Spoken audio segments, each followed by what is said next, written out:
Bianchi Kuma 27.5 na MTB mga boss, available kay Japan Portal.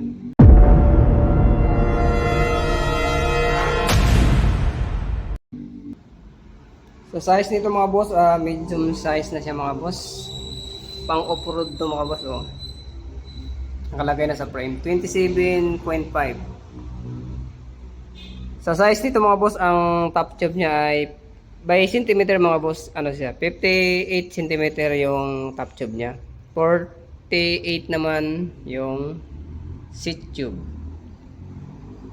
Naka square type bottom bracket pa siya mga boss. Sa seat post niya, naka tick. Tick, yan nakalagay dyan. Sa saddle niya, hindi makita yung brand mga boss na bura na. Pero branded din to mga boss. Sa headset niya mga boss, naka FSA. Sa steam niya, naka tick. Saka itong drop bar niya.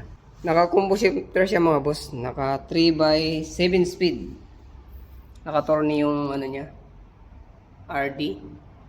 Naka B-brake pa pala ito mga boss. Pero kung gusto mong mag-disc brake mga boss, nakaabang na yung disc brake niya sa frame.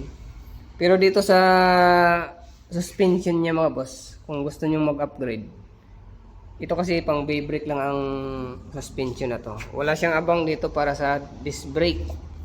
Sa likod wala siyang abang. Kung mag-upgrade kayo, magpalit na kayo yung abang na yung disc para sa ano niya, preno. Yan mga boss, naka combo shifter yan. Sa gulong mga boss, naka 1.95. Sa price nito mga boss, negotiable siya.